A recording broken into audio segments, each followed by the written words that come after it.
On this edition of Lexington Now, government facilities are set to reopen, ending gun violence, and spotting lightning bugs.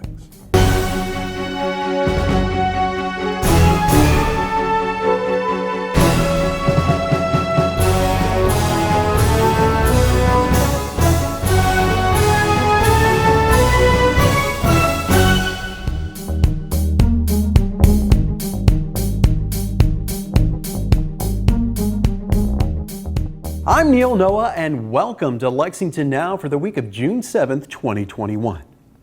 With most COVID restrictions set to expire statewide on June 11th, Mayor Gorton announced that most of the urban county government's facilities will be reopening then as well.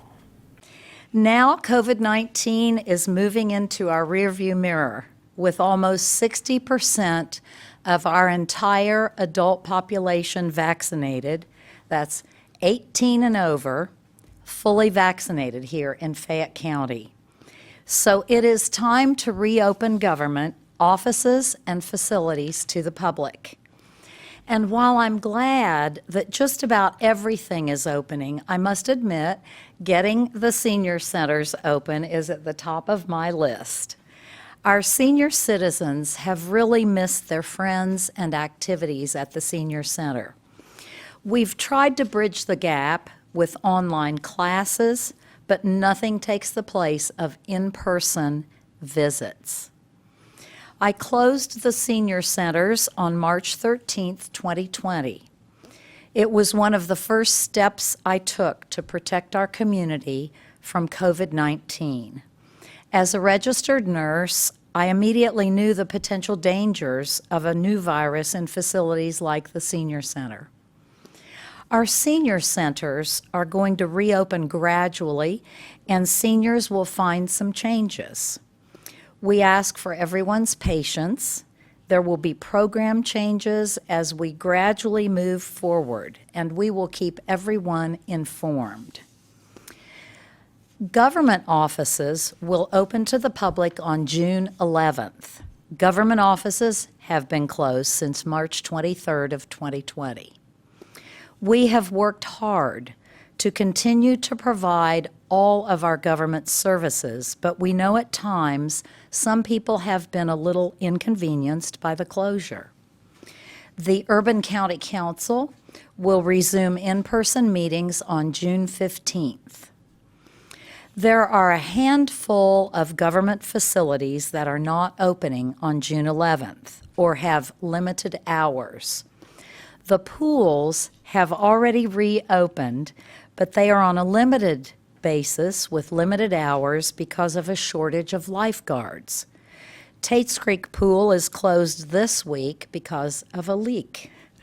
And Parks and Rec golf courses are also open. Global Lex remains closed to the public while ventilation is improved. However, their work continues virtually. There's limited visitation, which will resume at the Fayette County Detention Center on July 6th. This virus has taken a lot from our community in the past 15 months. It infected 35,307 people in Fayette County. It caused the death of 316 of our neighbors, our friends, our colleagues, and family members. It robbed us of many traditions we treasure, and it took away some jobs and businesses. However, it has not taken away our spirit, and now we are moving forward full steam ahead. So this is great news. Well, so the announcement happened from the governor, and so then we kept getting questions. And so right before I came, I talked to the people in our drive-through lunch line, and they were like, "You're kidding. We really get to come back in. Oh my gosh, we can't believe it." And so under the new guidelines that we've been given, we're going to be able to have drop-in. Initially, that was something that might not have been able to happen. So we're so excited that if a person just wants to be there, and we haven't watched people in so long, which is part of the beauty of the senior center, is you sit there in the lobby and you see someone you haven't seen in 20 years. And then you reconnect. And so we're really so excited. They're beyond excited. We will gradually be opening up our visitation policy. We're not going to open it full like we did before COVID because we still have to be concerned about the amount of people that comes in and out of our jail. And of course, we have to put everybody's safety first. So we're going to start off with just one visit per inmate per week and then review it later in the fall to see if we can open it up more. Gun violence continues to be a major problem in Lexington. Moms Demand Action held a press event to address the issue. Moms Demand Action is a grassroots movement of Americans fighting for public safety measures that can protect everyone from gun violence. We work in two ways. We promote awareness of gun violence in communities, and we advocate and work legislatively for gun sense reform. Now, you might be wondering, why are we wearing orange? This is the color that hunters wear to protect themselves. This movement was started by teenagers in Chicago. Their friend, Hattie Pendleton, who had just walked in Barack Obama's second inaugural parade, a week later was shot and killed in Chicago, another innocent victim of gun violence. So they decided we've got to do something. We've got to make our voices heard, and we need to get the whole country on board. So a coalition of groups came together to start what we're calling Wear Orange. And Wear Orange is a national event. This is the 7th annual event nationally and the 5th annual that we're having here in Lexington. All of you today are part of the solution. You know we are all in this together. And we are all dedicated together. And if we have learned anything during this pandemic, it is that we get so much more done together, not as individuals, but as groups of people working together, partnering. I, Linda Gorton, Mayor of Lexington, both as a supporter of Second Amendment rights and as a mayor who recognizes the need to end gun violence on our streets through common sense gun safety measures, do hereby declare June 4th, 2021, National Gun Violence Awareness Day in Lexington in honor of those who have lost their lives to gun violence. Here you go. I would like to personally, welcome up a lot of the survivors that are here today. So if you all would please come join me up here. If you look across the people that are standing with me right now, you can see it's not just one race. It's not just, one color. It's everyone. It affects everyone. It affects our community. And to stop it, it's going to take everyone. We need everyone to join in and join us. And it's for the better good. Everyone just up here, everyone's so diverse, and it affects every community. It's not just, pick and choose. It happens everywhere. And together we can overcome that. I believe that. I strongly believe that. For everybody, it's a day of remembrance. For us, it's just another day. We remember it every day. We remember it every month, every year. I'm not a survivor. I'm surviving. I will always love Tyler. They can never do anything about that because you can't kill love. In May 2003, a girlfriend and her two friends set me up. They took 27 gunshots at me, hitting me once, critically injuring me. I lost my career in the Air Force due to gun violence. I lost my career in the Department of Corrections due to the after effects of gun violence, and I live with the effects of PTSD, anxiety, and depression every day. We need to stop the gun violence in Lexington. I don't think there's a thing that I can say that would be even the slightest more impactful than what you've already heard from these families today. We can all do better. We have to do better. We're working to do better. But I have gotten to know these families, and I know that although we are bonded together, they're not going to believe we're doing better till they see it play out in our neighborhoods and in our streets. We have the responsibility to ensure everybody's rights. And that means that we have the responsibility to promote laws that further that cause. And if that means we have to have common sense in gun laws, then that's what we have to have. Every week we wake up in the news and we see mass shootings all over the country. You know, at this grocery store, at this post office, at this place of employment. And we hear it over and over again. And the temptation is that we grow numb to it, that we become desensitized to it. But we should never, ever lose our sensitivity to these senseless, tragic deaths. Because they've got to stop. They've got to stop. So far this year, 242 mass shootings with over 1,000 injuries. But as the chief has said, it's the day-to-day gun violence of those who are affected, our loved ones, our families, friends, those people who witness the gun violence, first responders, healthcare workers, medical workers. All of them pay the price, and they will never forget what they see. We do not have to live this way. Lightning bugs after the break.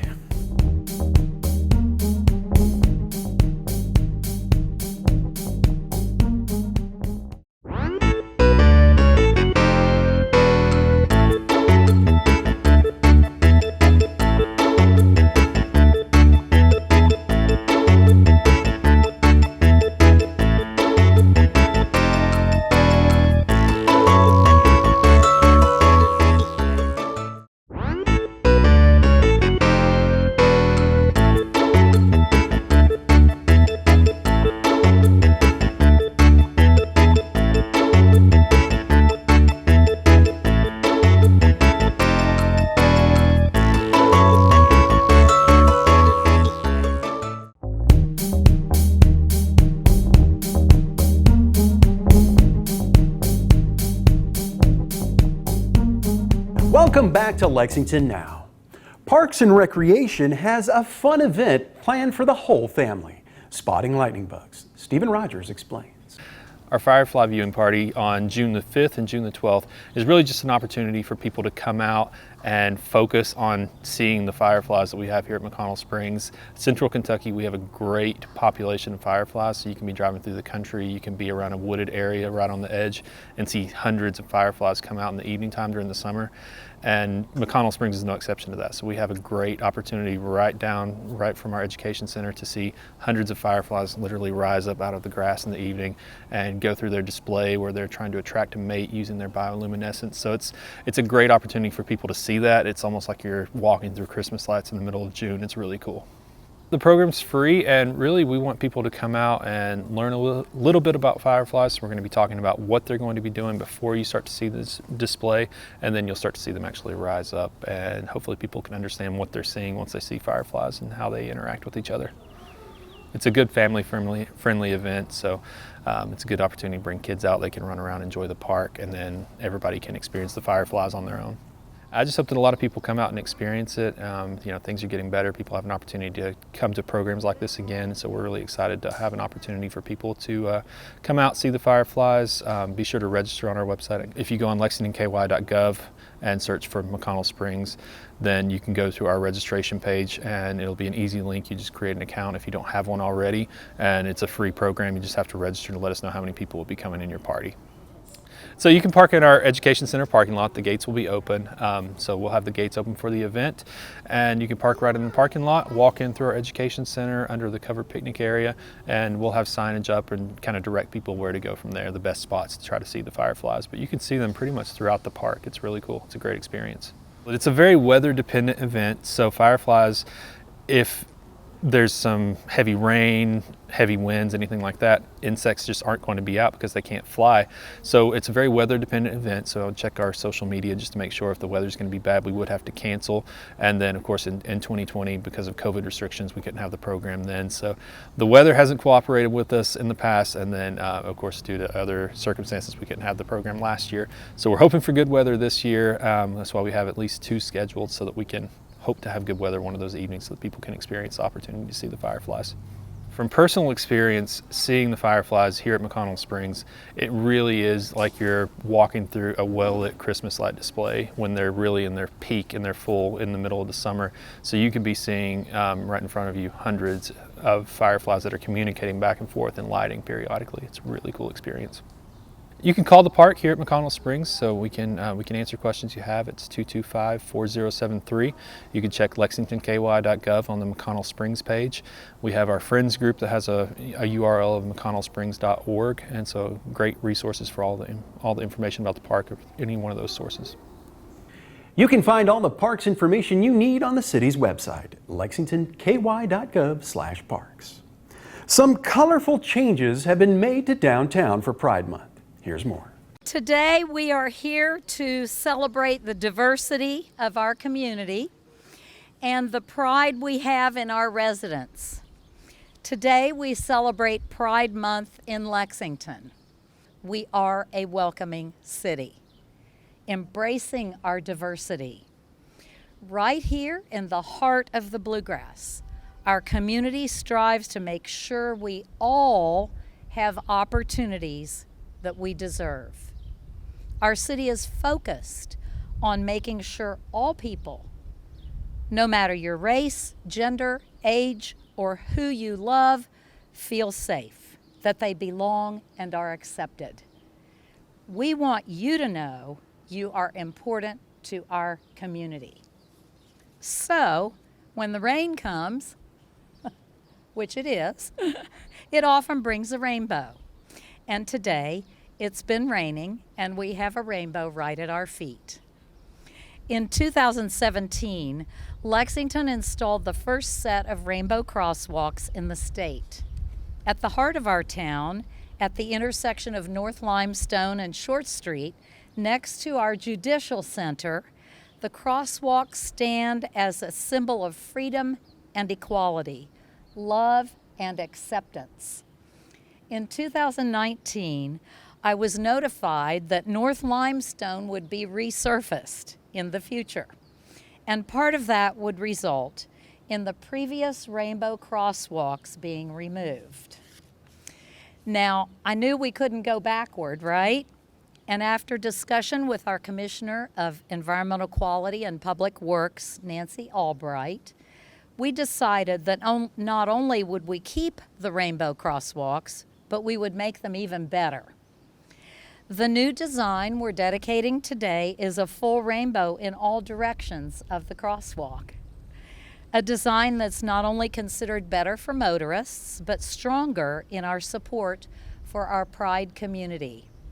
You know, these crosswalks to our community mean so much more than just crossing the street at Limestone and Short.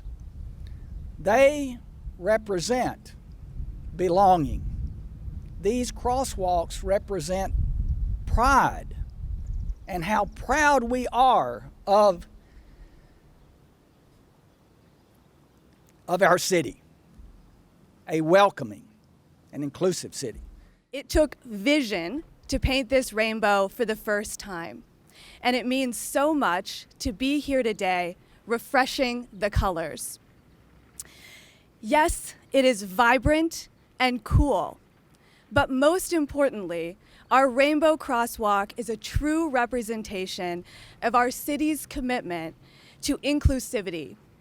And I am so thrilled that we are here in the heart of downtown, painting our rainbow brighter than ever. I'm so proud of the commitment of our community, the commitment that we have placed on fairness and equality. And I'm happy to have been able to be a small part of that along the way. Now let's open up these crosswalks. We have a rainbow ribbon to cut, and then we'll take a stroll over the rainbow. Thank you. 3, 2, 1.